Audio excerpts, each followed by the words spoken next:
விடுதலை பயண நூல் அதிகாரம் 38.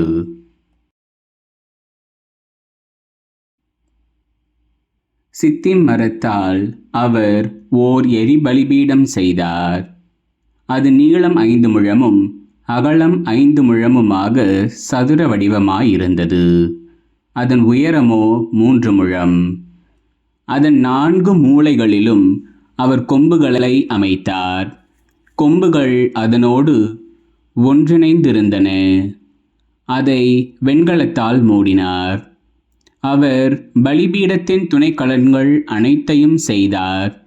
சாம்பல் சட்டிகள், அள்ளு கருவிகள், பலி கிண்ணங்கள், முள்கரண்டிகள், நெருப்பு தட்டுகள் ஆகிய எல்லா கலன்களையும் வெண்கலத்தில் செய்தார். பலிபீடத்தைச் சுற்றி வலை பின்னலான வெண்கல வேலைப்பாடு செய்து அதன் பாதி பகுதியை எட்டும்படி அதன் விளிம்புகளுக்கு கீழே அவர் பொருத்தினார். தண்டுகளை தாங்குவதற்காக 4 வளையங்களை வார்த்து அதன் வெண்கல வலைப்பின்னலின் 4 மூலைகளிலும் அவர் பொருத்தினார். அவர் சித்திம் மரத்தால் தண்டுகள் செய்து வெண்கலத்தால் மூடினார். பலிபீடத்தை தூக்கிச் செல்வதற்காக அதன் 2 பக்கங்களிலும் தண்டுகளை வளையங்களில் அவர் செலுத்தினார். பலகைகளை சேர்த்து உள்கூடாக அமைத்தார்.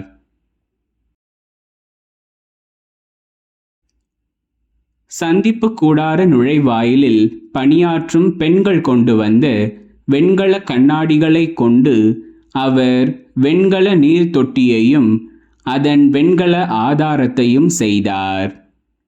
அவர் முற்றத்தை உருவாக்கினார்.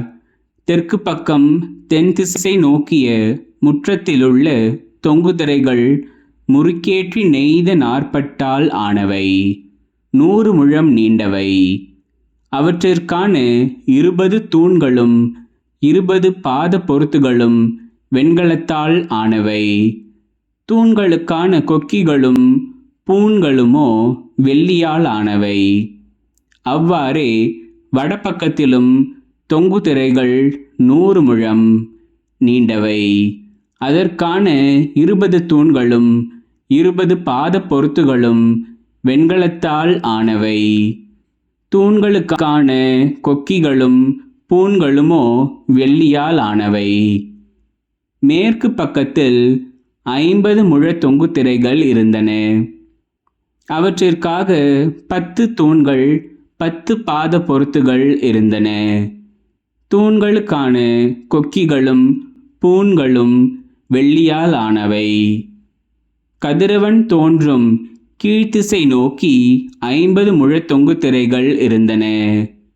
அதன் ஒரு பகுதியில் 15 முழ தொங்கு திரைகள், 3 தூண்கள், 3 பாத பொருத்துகள் அமைந்தன. இதுபோன்றே முற்றத்தின் நுழைவாயிலுக்கு மறுபகுதியிலும் 15 முழ தொங்கு திரைகள், 3 தூண்கள், 3 பாத பொருத்துகள் அமைந்தன. முற்றத்தைச் சுற்றியுள்ள எல்லா தொங்கு திரைகளும் முறுக்கேற்றி நெய்த மெல்லிய நாற்பட்டால் ஆனவை. தூண்களின் பாத பொருத்துகள் வெண்கலத்தால் ஆனவை. தூண்களின் கொக்கிகளும் பூண்களுமோ வெள்ளியால் ஆனவை. அவற்றின் பொதிகைகள் வெள்ளியால் பொதியப்பட்டவை. முற்றத்தின் தூண்கள் அனைத்துமே வெள்ளி பூண்கள் கொண்டிருந்தன. முற்றத்து நுழைவாயிலின் தொங்குதிரை நீலம் கருஞ்சிவப்பு சிவப்பு நூலும் முறுக்கேற்றி நெய்த மெல்லிய நாற்பட்டும் பின்னல் வேலைப்பாடும் கொண்டதாக விளங்கியது. அதன் நீளம் 20 முழம். அதன் அகலமும் உயரமும் முற்றத்தின் தொங்கு திரைகளுக்கு இணையாக 5 முழமாம். அதற்காக 4 தூண்களுக்கும் 4 வெண்கல பாத பொருத்துகள் இருந்தன. அவற்றின் கொக்கிகளும் பொதிகைகளும் பூண்களும் வெள்ளியால் மூடப்பட்டிருந்தன. திருவுறைவிடத்திலும் சுற்றுமுற்றத்திலுள்ள முளைகள் எல்லாம் வெண்கலத்தால் ஆனவை.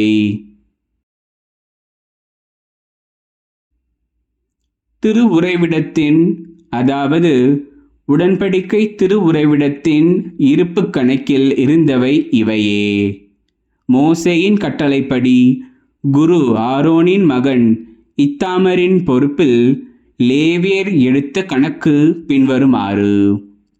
யூதா குலத்தைச் சார்ந்த கூரின் மகன் ஊரியின் புதல்வரான பெட்சலேல் ஆண்டவர் மோசேக்கு கட்டளையிட்டது அனைத்தையும் செய்தார். அவரோடு இருந்தவர் தான் குலத்தைச் சார்ந்த அகிசமாக்கின் மகன் ஒகொலியாபு. அவர் ஒரு சிற்பியும் கலைஞரும் ஆவார். நீலம், கருஞ்சிவப்பு, சிவப்பு நிற நூலையும் முறுக்கேற்றி நெய்த மெல்லிய நார்பட்டையும் பின்னி தயாரிப்பதில் வல்லுநராக இருந்தார்.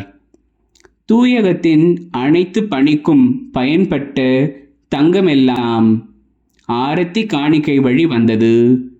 அது தூயக செக்கேல் நிறைப்படி 1170 கிலோகிராம் ஆகும். மக்கள் கூட்டமைப்பில் எண்ணப்பட்டவர்களிடமிருந்து வந்த வெள்ளி தூயக செக்கேல் நிறைப்படி 4020 கிலோகிராம் ஆகும்.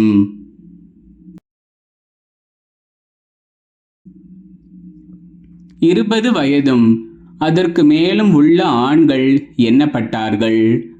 அவர்கள் ஒவ்வொருவரும் கொடுக்க வேண்டியது தலைக்கு 6 கிராம், அதாவது தூயக செக்கேல் நிறைப்படி அரை செக்கேல்.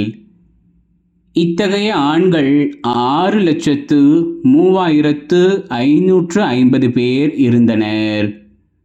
தூயகத்தில் உள்ள பாத பொருத்துகளையும் திரு தூயகத்திரைக்கான பாத பொருத்துகளையும் வார்க்க 4000 கிலோகிராம் வெள்ளி ஆயிற்று. ஒரு பாத பொருத்துக்கு 40 கிலோகிராமாக 100 பாத பொருத்துகளுக்கு 4000 கிலோகிராம் ஆயிற்று.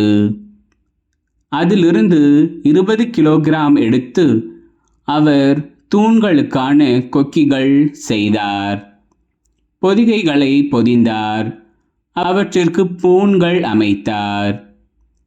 ஆரத்தி காணிக்கையாக வந்த வெண்கலம் 2825 கிலோகிராம் ஆகும். அதை கொண்டு அவர் சந்திப்பு கூடார நுழைவாயிலின் பாத பொருத்துகளையும் வெண்கல பலிபீடத்தையும் அதன் வெண்கல வலைப்பின்னலையும் பலிபீடத்திற்கான அனைத்து துணை கலன்களையும் செய்தார். மேலும் முற்றத்தை சுற்றியுள்ள பாத பொருத்துகள், முற்றத்தின் நுழைவாயிலில் உள்ள பாத பொருத்துகள், திரு உறைவிடத்தின் முளைகள், முற்றத்தை சுற்றியுள்ள முளைகள் ஆகிய அனைத்தையும் செய்தார்.